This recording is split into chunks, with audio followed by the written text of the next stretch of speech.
I recently flew down to my old university to recruit engineering students to work at the same company that I work for currently. This is the second time that I go recruiting, and both times I've gone for different organizations, but I've been told to look for very similar things. So in this video, I'm going to be going over some of the things that recruiters look for in potential new hires, and as well as some of the things that I personally have noticed. I've been on the other side of the divide as a student for quite a while, and now I've been a recruiter twice. So I think I have some experience that I can use to kind of shed some light on some tips and tricks, maybe give some advice that could be helpful, things to look out for, things to notice when you're a student going to these career fairs, going to speak to a recruiter, any of those scenarios. So I attended and graduated from Florida State University with a bachelor's in chemical engineering. So naturally, when they gave me the opportunity to fly back down and talk to students, I had to jump at it. Firstly, if engineering or photography or travel vlogging strikes any of your interests, make sure you subscribe, hit the bell button to get notifications, and like the video for more content. Okay, back to recruiting. So the first thing I want to emphasize is this. Make sure you familiarize yourself with the companies that you're going to be speaking to at these career fairs. It is so important to express that interest in the company when you go up to these recruiters. Literally, like, nothing is more disappointing to a recruiter than a young, bright-eyed, inspired engineer coming up to you and asking you, so, what do you guys do? Tell me about your company. You know, it's like you're flipping the switch. It's like, why should I work for you? And that's not particularly attractive for recruiters. So you definitely want to get familiar with the company, take down some notes, learn what the company does, maybe some current events, stuff that have happened recently with the company, and have those in the back of your mind so you have actual content material to speak to when the recruiter asks you, so, what do you know about our company? This shows you did a little bit of research beforehand and you came prepared. You didn't just show up. You actually know what you're doing and you have a genuine interest in working with this company. Honestly, you could even just look some stuff up on your phone before actually going to talk to the recruiter. Just make sure you know something. You have something to know about the company. It also helps to know what positions the company has available, and you can just check that by going on their career website or on Indeed.com. That's not necessarily necessary, but it also helps. Second thing to keep in mind, we as recruiters are explicitly told to ask questions about your resume. So you need to know what your resume has and be able to speak to anything that we can point out on the resume. So make sure you don't have any just half-assed projects, stuff that you kind of were involved in, but you can't really speak to, you don't know something completely, don't put it on there. You need to know everything about everything on your resume. Because we will ask you questions, and we're going to ask, oh, can you tell me a little bit about this? Or why did you do this instead of that? Or what was your experience? What did you learn from doing this project or whatever else? A third tip is to make and maintain eye contact. Eye contact makes you seem more confident, makes you seem more engaged in the conversation, and is critical.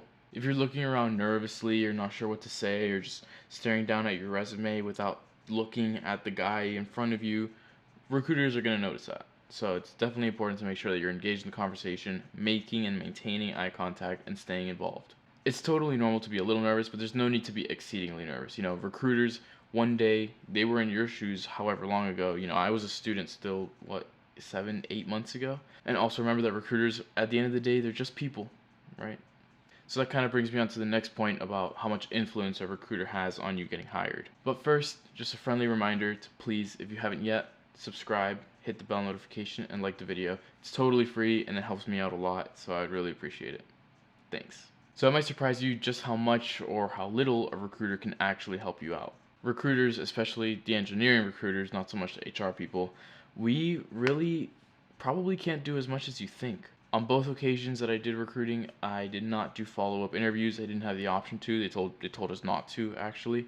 So the fullest extent of my influence is literally just collecting your resume, writing comments on it about you, and saying whether you'd be a good fit or not for the company. Now, obviously, I can only speak on my own experience, but I've spoken to other people, other engineers who have done follow-up interviews, and they say it's all pretty much the same thing. The extent of a recruiter's influence is really, yeah, I like this guy, or no, I don't like this guy. Ultimately, the decision as to whether you get hired or not lies with HR and, to an extent, your future potential supervisor. So it's also important to keep that in mind, because I know some people feel like the urge to, I went to the recruiting fair 2 weeks ago and I spoke to this guy. I'm going to reach out to him on LinkedIn. I'm going to talk to him and maybe that will help improve my chances of getting hired. But like I said, really, once we hand off the resumes, it's out of our control. I couldn't really do anything about it. So yes, reaching out on LinkedIn is like a good way to stay in contact, maintain a good relationship, and make sure they remember you. And maybe it could be useful for like the long term if a future opening opens up and for some reason that recruiter can be like, oh, I know a guy. But ultimately, with big companies, these like larger scale, hundreds of thousands of employee companies, they just hire by the masses. And having one engineer know who you are, you can't really do that much. Typically, we would just get told, tell them to apply on the website. Now, I don't know if that's different for recruiters who are part of HR, but like I said, I can only speak on my experience as an engineering recruiter.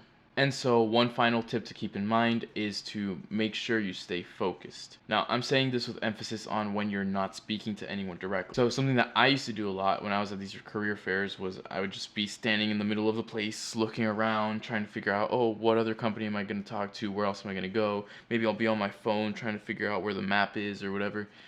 Recruiters are there, like, they can see that, and that's not necessarily the best look. And I noticed that personally.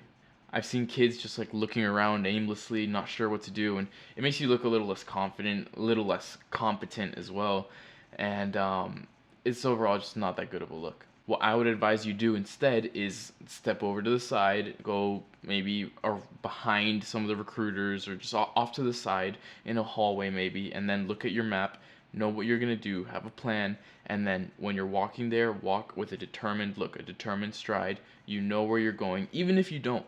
Just pretend like you're walking with a purpose, and people will believe it. And I think that's super important because, from my perspective at least, those kids that were just kind of like, oh, I don't really know what I'm doing. It was like they looked unprepared. They seemed to be unprepared, even if they were or weren't. So that's just another tip that I wanted to throw in there because I know I used to do that a lot, and I would just be kind of like, oh, I don't know what to do. But I think it's definitely important to keep that in mind and make sure you are walking with a purpose and you seem like you know what you're doing, even if you don't. So figure out what you're going to do and then step back into the fray. So those were just a few tips and tricks, stuff to keep in mind for when you're going to go to these career fairs, speak to any recruiters, any representatives of a company. And I think I'm going to cut it a little short here because I could literally think of a million things to say. In this video, it'd be an hour long, but I'm trying to not do that.